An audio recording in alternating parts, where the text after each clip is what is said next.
नमस्कार। आज अयोध्या में रामलला के मंदिर के दर्शन के पट सामान्य श्रद्धालुओं के लिए खुल गए। सुबह ऐसा दृश्य दिखाई दिया अयोध्या धाम में। आधी रात से सड़कें जाम हो गई, जनसमुद्र उमड़ पड़ा। कंबल लपेटे, पोटली रखे कंधे पर, भारत का आम श्रद्धालु अपने रामलला के दर्शन के लिए भागता जा रहा हो। उसको ठंड की परवाह नहीं,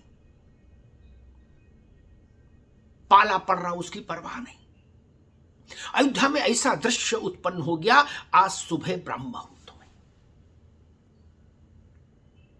ये दृश्य बताता है कि भारत के आम जन के हृदय में रामलला के दर्शन की कितनी आतुरता, उत्कंठा थी। इसी से जुड़ा एक और विषय आज मेरे जहन में आया। एक ब्रोकरेज फर्म है जेफरीज, उसने एक स्टडी की, एक आकलन किया। वो आकलन अद्भुत है। वो आकलन अयोध्या का ताप बताएगा आपको, कि वो बताएगा कि अयोध्या क्या है, विश्व के पटल पर, विश्व के मानचित्र में अयोध्या क्या है। आपको पता है दुनिया के दो सबसे बड़े धर्म आबादी के हिसाब से कौन से हैं? क्रिश्चियनिटी और उसके बाद इस्लाम। ठीक, क्रिश्चियनिटी का सबसे बड़ा धार्मिक केंद्र कौन सा है? Vatican city.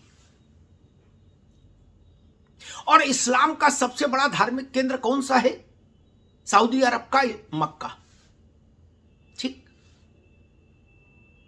वेटिकन सिटी यानी क्रिश्चियनिटी के सबसे बड़े तीर्थ क्षेत्र और मक्का यानी इस्लाम के सबसे बड़े पवित्र धार्मिक क्षेत्र को में एक साल में जाने वाले श्रद्धालुओं की कुल संख्या 90 lakh plus 2 crore. Vatican city में एक साल में लगभग 90 लाख और मक्का में एक साल में लगभग 2 करोड़। तो 2 करोड़ 90 लाख एक साल में विश्व के नंबर 1 और 2 के धर्मों के सबसे महत्वपूर्ण धार्मिक स्थलों पर। और इस संस्था ने जो अनुमान लगाया है, अंतरराष्ट्रीय संस्था है जेफरीज, वो कहता है, उसका अनुमान कहता है कि अयोध्या धाम में पहले वर्ष में ही 5 करोड़ श्रद्धालुओं के आने की संभावना है। 5 करोड़ प्लस, यानी मक्का और वेटिकन सिटी से लगभग 2 श्रद्धालु पहले ही वर्ष में अयोध्या में। और उसके बाद फिर अनुमान है कि 1 करोड़ 3 साल के भीतर अयोध्या में स्थिति ये हो जाएगी कि 1 करोड़ श्रद्धालु प्रति माह, माफ करिएगा, और 1 वर्ष में लगभग 12 करोड़ श्रद्धालु अयोध्या आएंगे। अब आप सोच लीजिए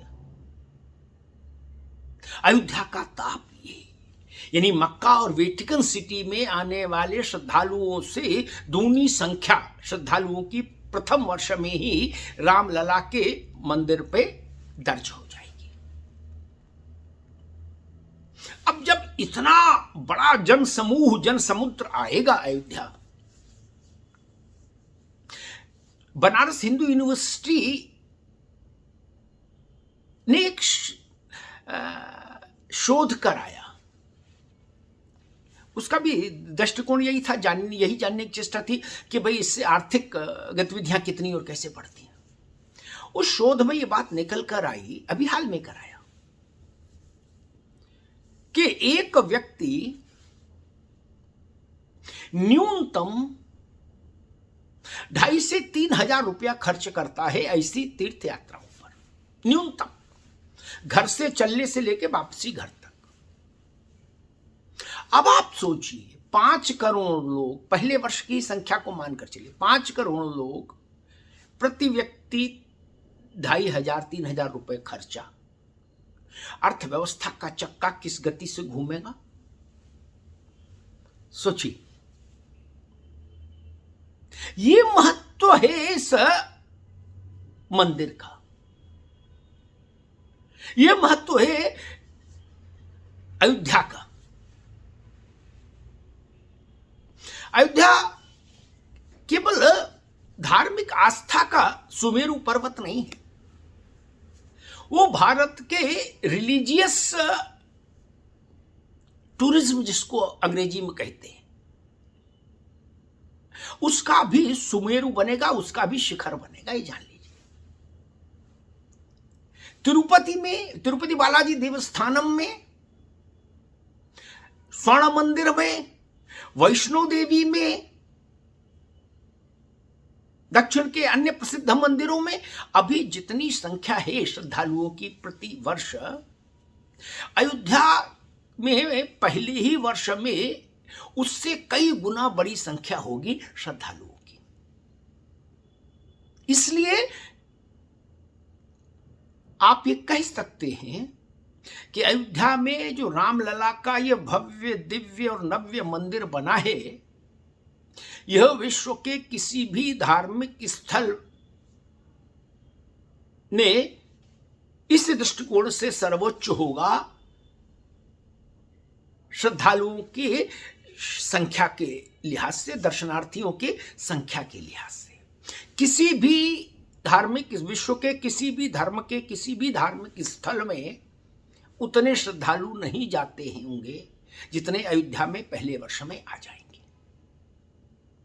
ये अयोध्या की सर्वोच्चता, ये अयोध्या की व्यापकता और भगवान राम की वैश्विक आभा मंडल, ये उसका परिणाम है। और सोचिए, जब अनुमान है कि 3 वर्ष के भीतर अयोध्या में 12 करोड़ श्रद्धालु प्रति वर्ष आया करेंगे। दुनिया के तमाम देशों की इतनी कुल आबादी नहीं है 12 करोड़ की, जितने लोग रामलला की देहरी पर माथा टेकेंगे आके हर साल। इसलिए ये दृश्य अद्भुत है, अलौकिक है, आनंददायी है। इससे भारत का अर्थचक्र भी बदले, घूम की गति भी बढ़ेगी, उत्तर प्रदेश के अर्थचक्र की गति बढ़ेगी। उत्तर प्रदेश की सरकार ने और केंद्र की सरकार ने अयोध्या में बुनियादी ढांचे के विकास को लेकर जितना जो कुछ निवेश किया है, या जितना जो कुछ अभी आगे 3 सालों तक निवेश करेगी सरकारें, उससे कई गुना ज्यादा राजस्व उनको प्राप्त हो जाएगा अयोध्या में आने वाले श्रद्धालुओं की भारी भीड़ से। इसलिए आज जब रामलला के मंदिर के कपाट श्रद्धालुओं के लिए खुले और वहां जनसमुद्र उनके दर्शन के लिए व्याकुल और व्यग्र बाहर खड़ा था, तो मुझे लगा कि सारे अनुमान हो सकता है छोटे पड़ जाएं। श्रद्धालुओं की संख्या, रामलला के भक्तों की संख्या इन सारे अनुमानों से पार चली जाए, मक्का भी पीछे, बहुत पीछे छूट जाए और वेटिकन भी बहुत पीछे छूट जाए। धन्यवाद।